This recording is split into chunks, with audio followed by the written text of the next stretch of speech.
Welcome students. ఫైనల్గా అందరు students ఎదురు చూస్తున్న తెలంగాణ స్టేట్కి సంబంధించి ఫార్మసీ కౌన్సిలింగ్ నోటిఫికేషన్ అయితే రిలీజ్ చేయడం జరిగింది. B pharmacy, pharm D, biotechnology, pharmaceutical engineering ఇలా 5 కోర్సెస్ సంబంధించి ఫార్మసీ కౌన్సిలింగ్ అయితే కండక్ట్ చేయడం జరుగుతుంది. సో మరి కౌన్సిలింగ్ ఎప్పుడు స్టార్ట్ అవుతుంది, షెడ్యూల్ ఏంటి, ఫస్ట్ ఎంపీసీ నెక్స్ట్ బైపీసీ అని ఎందుకు మెన్షన్ చేయడం జరిగింది అనేది క్లారిటీగా అన్ని డీటెయిల్ చూపిస్తాను. వీడియో స్కిప్ చేయకుండా చూడండి, లైక్ చేసి తప్పకుండా షేర్ చేయండి. సో ఫైనల్గా ఫార్మసీ కౌన్సిలింగ్ అయితే కండక్ట్ చేయబోతున్నారు. ఇంత లేట్ అవ్వడానికి రీజన్ కూడా ఇవ్వడం జరిగింది. ఆ రీజన్ ఏంటి అనేది కూడా చూపిస్తాను. వన్ మోర్ వెరీ ఇంపార్టెంట్, మీ కౌన్సిలింగ్ సంబంధించి కంప్లీట్ గైడెన్స్ మెంటర్షిప్ కావాలంటే డీటెయిల్స్ డిస్క్రిప్షన్ ఇచ్చాను. పేమెంట్ చేసి వాట్సాప్కి స్క్రీన్ షాట్ పంపిస్తే మీరు కాలేజీలో జాయిన్ అయ్యేంత వరకు మీకు కంప్లీట్ గైడెన్స్ ఇవ్వడంతో పాటు మీరు ఇవ్వాల్సిన వెబ్ ఆప్షన్స్ ప్రియారిటీ లిస్ట్ కూడా ఇవ్వడం జరుగుతుంది. And very very important, pharmacy కౌన్సిలింగ్లో ఫస్ట్ ఫేజ్లోనే సీట్ రావాలి. రాలేదు అంటే ఇంకా సెకండ్ ఫేజ్లో సీట్స్ అసలు ఉండవు. కాబట్టి మీకు కౌన్సిలింగ్ గురించి ఐడియా లేదనుకున్న స్టూడెంట్స్ మెంటర్షిప్లో జాయిన్ అవ్వడం చాలా బెటర్. సో ఫస్ట్ లేట్ అవ్వడానికి రీజన్ ఏంటి అనేది ఇక్కడ చూడండి. ఫార్మసీ కౌన్సిల్ ఆఫ్ ఇండియా సుప్రీంకోర్టును ఆశ్రయించడంతో ప్రవేశాల ప్రక్రియ ఆలస్యమైంది. మనకు సెప్టెంబర్ 2 వరకు కూడా కాలేజెస్ పర్మిషన్ ఇవ్వడానికి సుప్రీంకోర్టులో కేసు వేసి వాళ్ళు తీసుకున్నారు కాబట్టి పర్మిషన్, దానివల్ల లేట్ అయింది. 24th నుంచి ఫార్మసీ కౌన్సిలింగ్ ప్రస్తుతం ఎంపీసీ విద్యార్థులకే అవకాశం. ప్రస్తుతం ఎంపీసీ అనగానే ఎవరు కన్ఫ్యూజ్ అవ్వద్దు.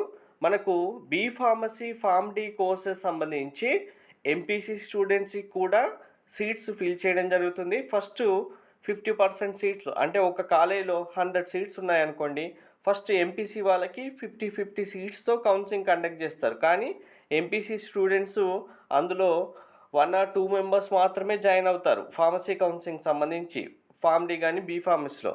ఆ సీట్స్ అన్నీ మళ్ళీ రిటర్న్గా మనకు బైపీసీ కౌన్సిలింగ్, ఫార్మసీ కౌన్సిలింగ్లోనే ఫిల్ చేస్తారు. దానివల్ల ఫస్ట్ ఎంపీసీ వాళ్ళకు స్టార్ట్ చేస్తున్నారు. ఇది ఎండ్ అయిందంటే ఇంకా బైపీసీ స్టార్ట్ అవుతుంది. మరి వీళ్ళకి ఎప్పుడు ఎండ్ అవుతుందంటే ఇది ఆల్రెడీ మళ్ళీ షెడ్యూల్ మరీ ఎక్కువ ప్రొలాంగ్ ఉండదు. ఎందుకంటే ఆల్రెడీ కౌన్సిలింగ్ వీళ్ళకి ఎంపీసీ సంబంధించి ఇంజనీరింగ్ అయిపోయింది కాబట్టి అందులో పార్టిసిపేట్ చేసిన స్టూడెంట్స్ ఎవరికైతే సీట్స్ రాని వాళ్ళు ఉన్నారో వాళ్ళు డైరెక్ట్గా వెబ్ ఆప్షన్స్ ఇవ్వాలి. 24, 25, 27 సీట్ అలాట్మెంట్ ఉంటుంది.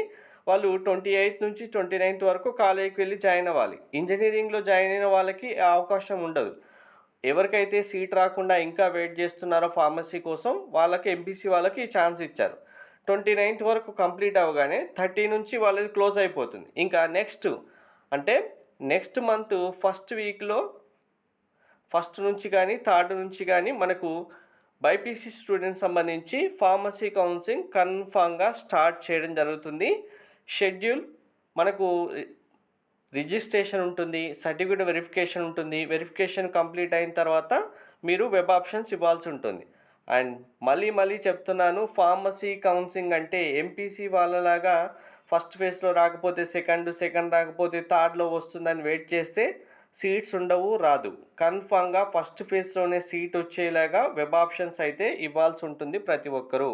Thank you.